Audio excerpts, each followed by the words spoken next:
Maps and Bags Paris. Başlıyoruz.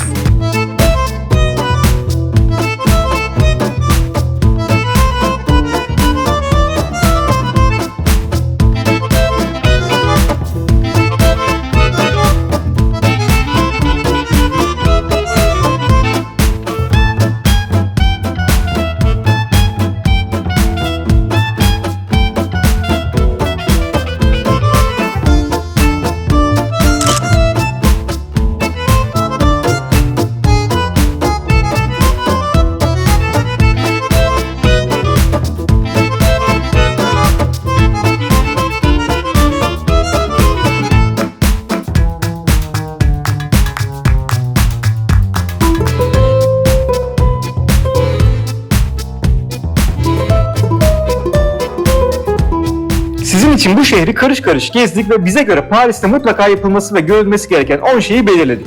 Ve önem sırası olmaksızın bu videoda sizlerle paylaşıyoruz. Şimdi hazırsanız Maps and Bags Paris Top 10 başlıyor.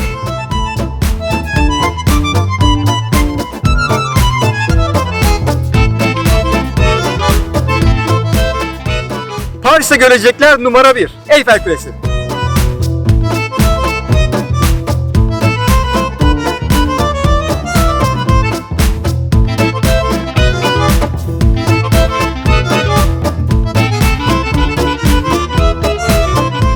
Eyfel Kulesi 1889 yılında Dünya Expo Fuarı için yapılmış bir kule ve ismini mimar olan Gustave Eiffel'den almakta.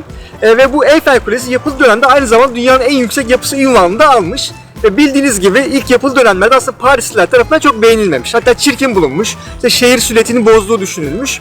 Ki zaten bu kule o dönemde işte Expo Fuarı için sadece 20 yıllığına yapılmış bir kuleymiş. 20 sene sonra kaldırılması planlanıyormuş. Ama sonra da fark etmişler ki bu kulenin üzerine yerleştirdikleri vericilerle okyanus aşırı iletişimin mümkün olduğunu görmüşler ve dolayısıyla kulenin kalmasına karar vermişler. Hatta günümüzde bile Eyfel Kulesi'nin üzerinde bir verici istasyonu yer alıyor.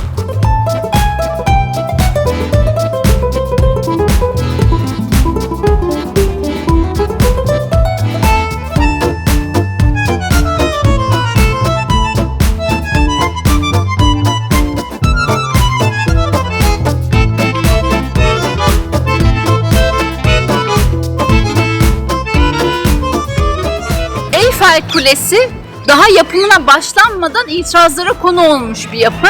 Özellikle dönemin aydınları, yazarları burayı yoğun bir protesto bombardımanına tutmuşlar. Mahallenin sakinleri Gustave Eiffel'i mahkemeye bile vermişler. Bu protesto yağmurunda büyük rol oynayanlardan birisi de kısa öykü yazarı Guy de Maupassant. Yazılarında çok yoğun bir şekilde Eyfel'i protesto etmiş, projesini beğenmediğini ifade etmiş. Fakat gelin görün ki Eyfel Kulesi yapıldıktan sonra da buranın önde gelen müdavimlerinden olmuş. Her gün teras restoranda, birinci kattaki restoranda öğle yemeklerini yermiş. Bu tabii insanların gözünden kaçmamış, demişler, üstad demişler, hayırdır yani Eyfel'i sevmiyorum diyordun. Buranın müdavimi oldun, beğendin herhalde yapılınca demiş. Hayır demiş, bu lanet binayı görmediğim tek yer bu binanın üstü demiş. Tabii o zamanlar herhalde Eyfel'e giriş ücretsiz. Adam her gün girip çıkıyor. Biz anca uzaktan bakıyoruz.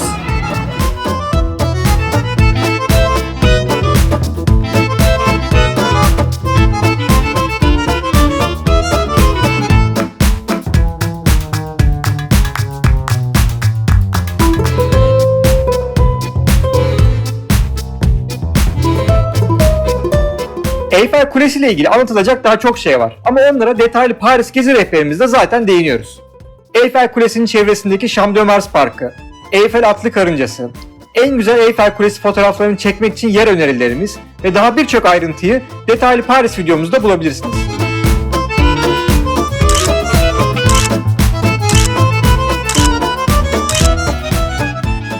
Biz şimdi listemizdeki 2 numaraya geçiyoruz.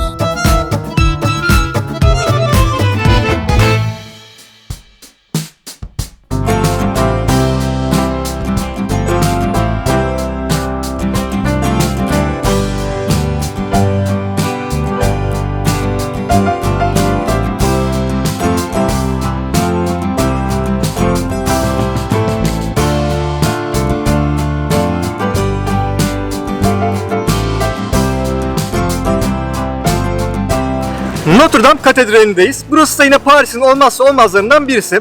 Fransız gotik sanatının en ünlü eseri. Hatta dünyanın en meşhur katedrali diyebiliriz buraya. Yaklaşık 12 milyon insanın burayı her sene ziyaret ettiğini düşünürsek çok da yanlış bir varsayım olmayacaktır. 2019 senesinde çıkan bir yangında bildiğiniz gibi çatısı büyük bir hasar aldı ve restorasyon çalışmaları başlamıştı. 2022'deyiz ve bu çalışmalar hala devam ediyor. Dolayısıyla katedrale girmek mümkün değil ama dışarıdan görebildiğimiz kadarını sizlerle paylaşalım.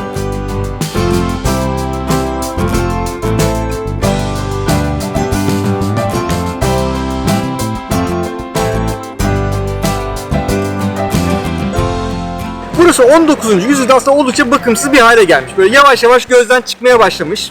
Hatta böyle bir dönem yıkılması bile söz konusu olmuş. İşte o dönemde Victor Hugo bir roman yazmış. Tahmin edebileceğiniz üzere Notre Dame'ın Kamburu. Ve bu romanla birlikte bu katedral tekrar dikkatleri üzerine çekmeye başlamış. Tekrar popülerleşmeye başlamış. Ve az önce de bahsettiğimiz gibi günümüzde dünyanın en popüler, en meşhur katedrallerinden birisi olmuş. Dolayısıyla bugün Notre Dame Katedrali olduysa bunda Victor Hugo'nun rolü oldukça büyük.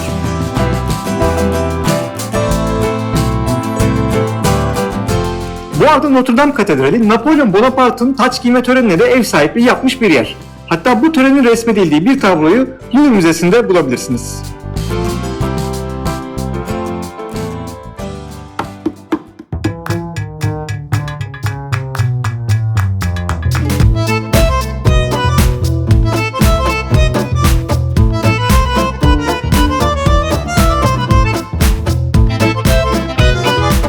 Louvre Müzesi uzak ara dünyanın en meşhur ve aynı zamanda en çok ziyaret edilen müzesi.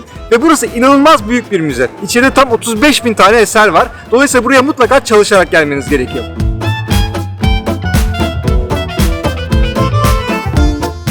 Peki Louvre'a ne kadar vakit ayırmalıyım diye soracak olursanız aslında bu sorunun tam bir cevabı yok. Çünkü hiçbir zaman kendinizi tatmin edecek kadar Louvre'a vakit ayıramayacaksınız. Şimdi şöyle bahsedeyim, biraz rakamlardan konuşalım. Ne demiştik? İçeride 35.000 tane eser var. Diyelim ki müzenin yarısını eleyelim. Hiç müzenin yarısını görmeyelim. İşte ortalama 20.000 tane eser göreceğiz diyelim ve her birine sadece 1 dakika vakit ayırdığımızı düşünürsek 20.000 dakika ediyor. Müze günde 9 saat açık. Dolayısıyla 20.000 dakika yaklaşık böyle 37 gün falan ediyor. Louvre'a bir ay bile yetmez. Dolayısıyla bizim tavsiyemiz ne olur? Biletinizi olabildiğince erken saate alın. Zaten günün büyük bir çoğunluğunu burada Louvre Müzesi'nde geçireceksiniz.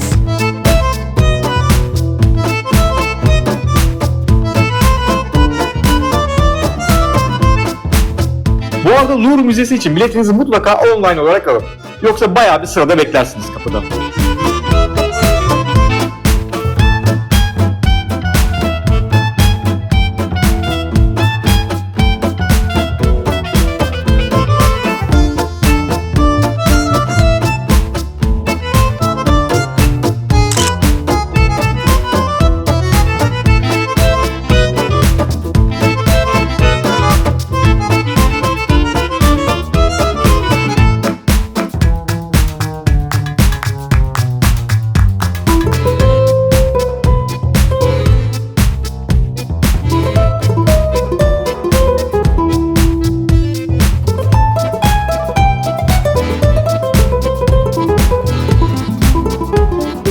Louvre Müzesi öyle gez gez bitirebileceğiniz bir yer değil. Biz de bu videoda tabii ki müzenin detaylarına girmeyeceğiz. Ama merak etmeyin, sizler için ayrı bir Louvre Müzesi videomuz olacak. Orada müzeyi bizimle birlikte tüm detaylarıyla gezebileceksiniz.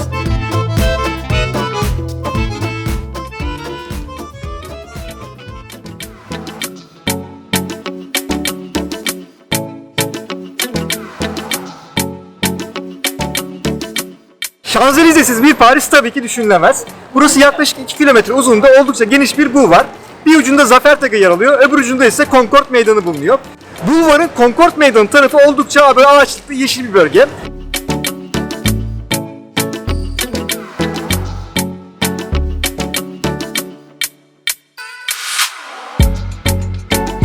Zafer Takı'na doğru devam ettiğinizde ise bu ağaçlara böyle orta lüks diyebileceğimiz mağazalar, butikler ve restoranlar ekleniyor.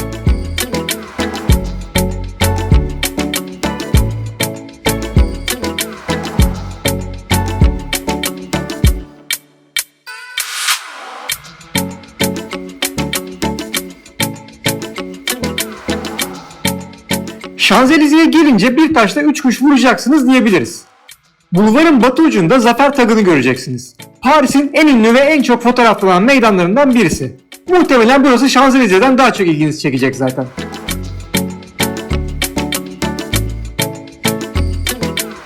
Bulvarın doğu ucunda ise Concorde Meydanı yer alıyor.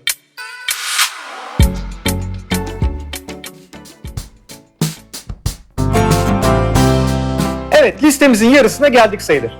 5 numarada sizi yine bir müzeye götürüyoruz.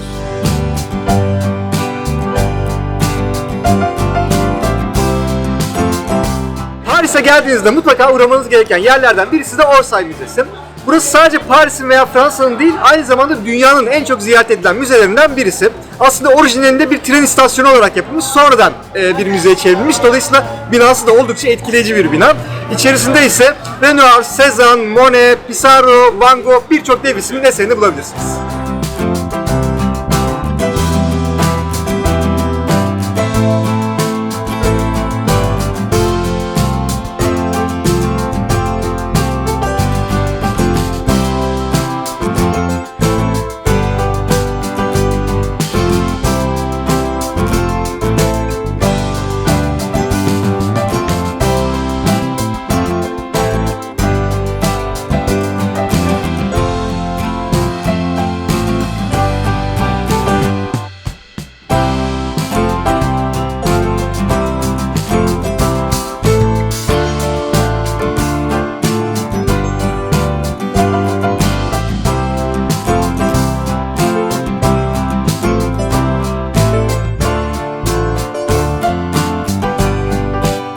Orsay Müzesi de Louvre'da olduğu gibi müzenin hakkını vermek için bayağı bir vakte ihtiyacınız olan yerlerden birisi. Ve yine mutlaka çalışılarak gelinmeli. Buraya gelmeden önce özellikle görmek istediğiniz eserleri belirlerseniz müzenin krokisinde onları işaretler ve atlamazsınız.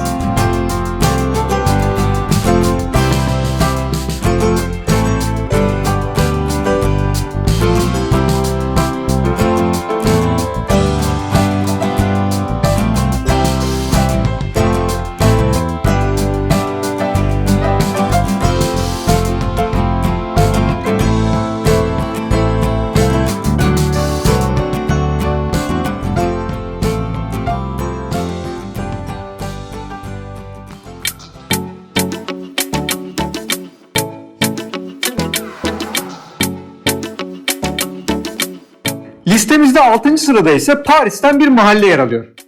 Le Marais Mahallesi, sanat galerileri, tematik mağazaları, keyifli kafeleri ve restoranları ile şehrin en cool, en bohem bölgesi.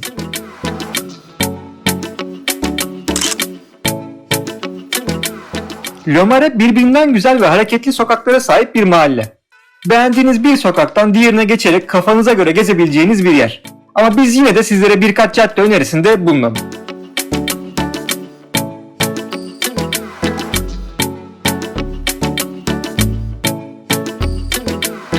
Le Marais özellikle hafta sonu gezmek isterseniz biraz kalabalık olacaktır, şimdiden söyleyelim. Malum tüm Parisliler hafta sonu burada diyebiliriz.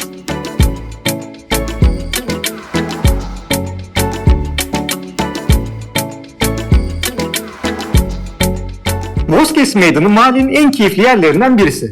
Görüntüler zaten her şeyi anlatıyor. Tam yiyeceğini içeceğini kapıp gelmelik yer. Bu meydanın bir köşesinde ise bir dönem Victor Hugo'nun yaşamış olduğu evi göreceksiniz.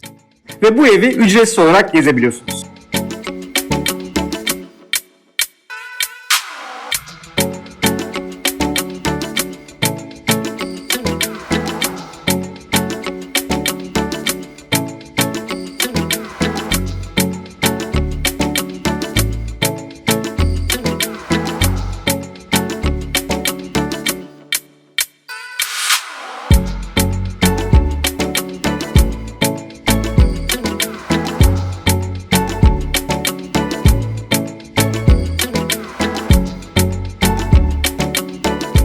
Le Marais Mahallesi çok önemli bir müzeye de ev sahipliği yapıyor. Paris'in genel mimarisine aykırı yapısıyla dikkatleri kolayca üzerine çeken Modern Sanat Müzesi Pompidou'dan bahsediyoruz tabii ki. Biz bu seyahatimizde bütçemizi Louvre ve Orsay müzelerine ayırdığımız için burayı es geçiyoruz ama ilgililerin mutlaka notlarında bulunsun.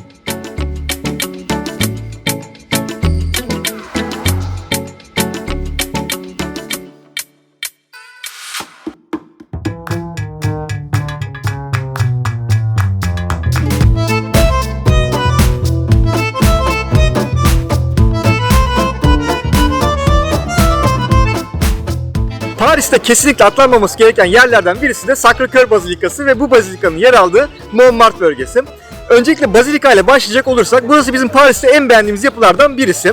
Ve kullanılan taşların özelliğinden dolayı dışarıdan bakıldığında böyle bembeyaz bir görüntüye sahip. İçine girdiğinizde ise tam tersine rengarenk bir yapı.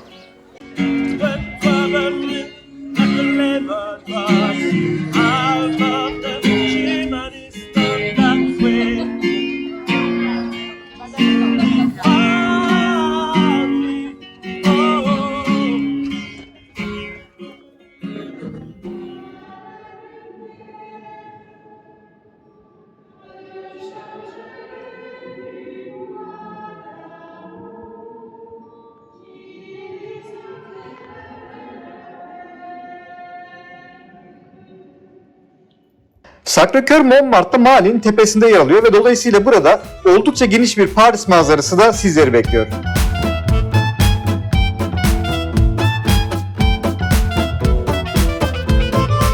Gelin şimdi aşağı inip biraz da Montmartre mahallesini keşfedelim.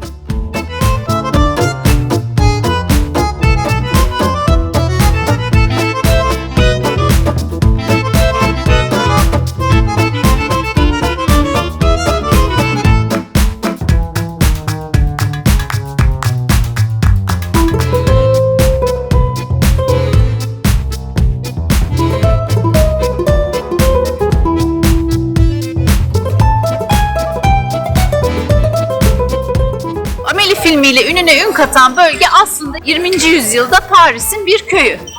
Paris dışında kalan bir bölge olduğu için kiralar şehir merkezine göre görece daha düşük. Paris'e yeni gelenler, sanatçılar, kankan dansçıları kiraların uygunluğundan dolayı bu bölgeye yerleşmişler.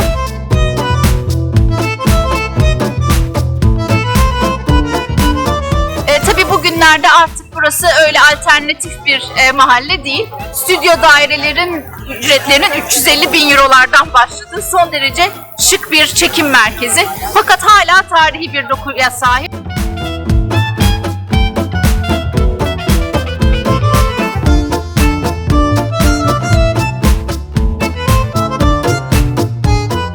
Montmartre günümüzde Sanatçılar Tepesi olarak da biliniyor.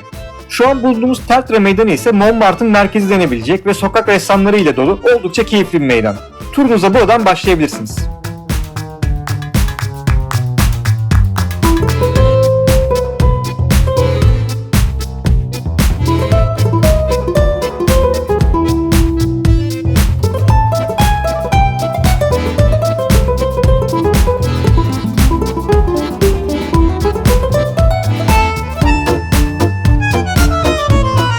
Montmartre tam bir gününüzü ayırabileceğiniz, sizlere birçok şey sunan, her sokağında ayrı bir sürpriz bulabileceğiniz bir bölge. Bizim de Paris'i gezerken en çok keyif aldığımız yerlerden birisi oldu zaten.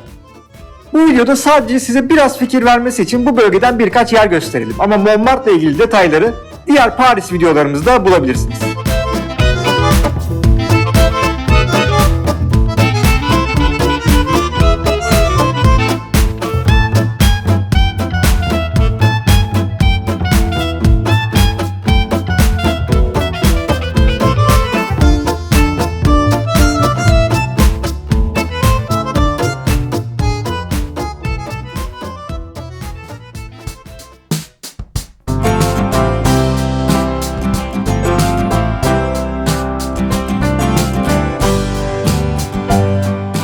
Paris'e geldiğinizde atlanmaması gereken şeylerden birisi de Paris'in parkları, bahçeleri.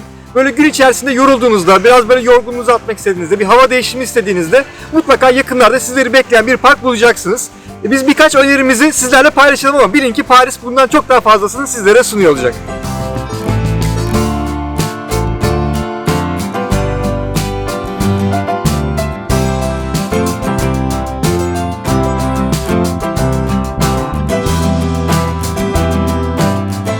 Paris'in sanat dolu sofistiki yaşamına uzun süre maruz kalınca tabii bahçıvanlar da böyle biraz enteresan oluyor.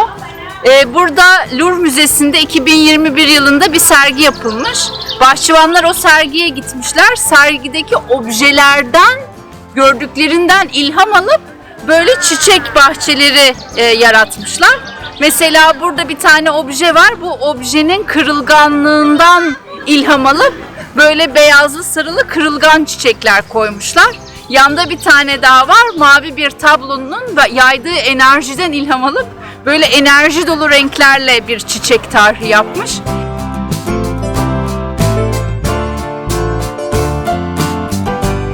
Enteresan, bizim de yazlıkta bahçıvan var Koray.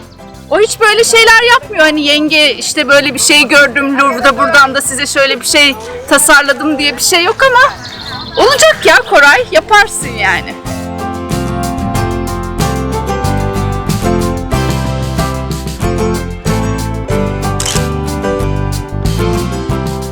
Paris'ten size ikinci park önerimiz ise Jardin de Plantes. Hatta burası için Paris'teki favori parkımız diyebiliriz. Burası içerisinde bir doğa tarihi müzesi, gül bahçeleri, alp bahçesi, seralar, 1700'lerden kalma ağaçlar gibi birçok şeyi barındıran oldukça büyük ve aynı zamanda tarihi bir park.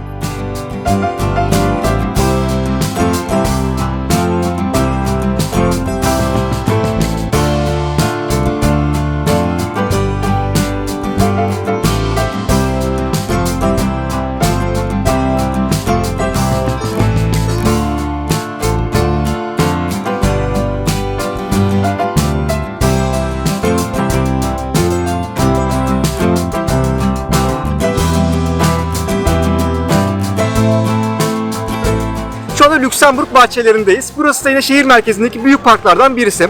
Buranın içerisinde yüzün üzerinde böyle çeşme, heykel, anıt göreceksiniz. Parkın tam ortasında bir havuz var. Ve hemen arkamda gördüğünüz bina 16. yüzyılda yapılmış ve bir dönem hapishane olarak kullanılmış Lüksemburg Sarayı da burada sizleri bekliyor.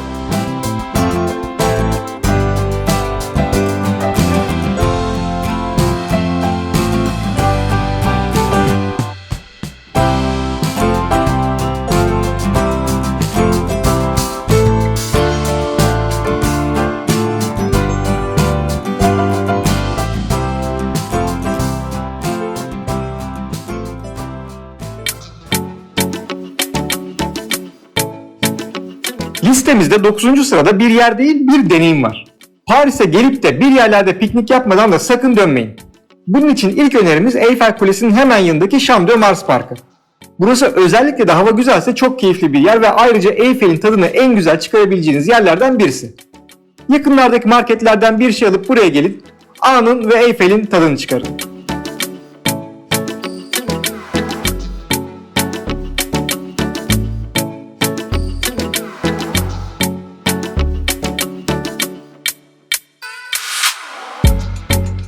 Ancak piknik için asıl önerimiz tabii ki Sen Nehri'nin kenarı olacak. Paris'i turlarken yorulup biraz dinlenmek istediğinizde kendinize nehir kenarında keyifli bir yer bulun ve diğer Parislilerle birlikte Sen Nehri'nin ve Paris'in keyfini çıkarın. Bunun için Paris'te birçok yer bulabilirsiniz ama bizim favori yerlerimiz genelde Ile de la Cité adası civarındaki yerler oldu.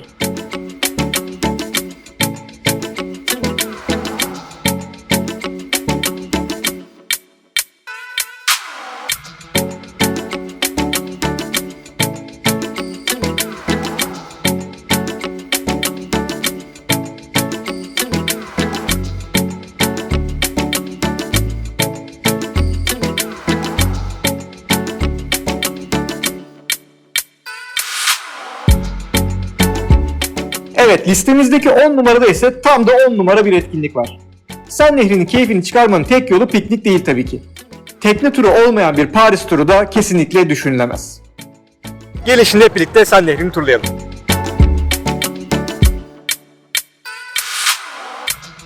Yaklaşık 1 saat süren bu tekne turları için size önemli bir tavsiyemiz olacak. Bu turu mutlaka akşam gün batımı saatinde yapın.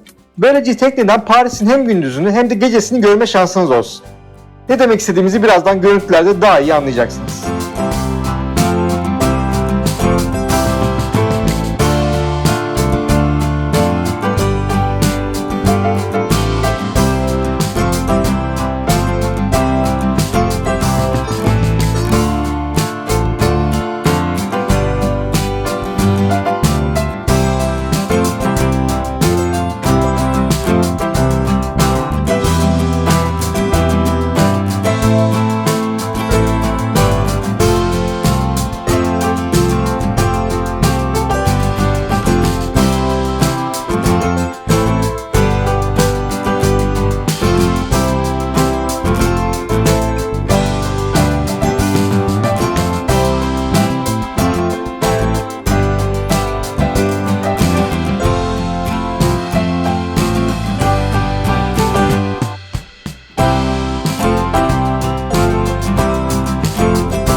Evet, tekne turumuzun sonlarına yaklaşırken şimdi hazırsanız Eyfel Kulesi'ne bir de gece bakalım.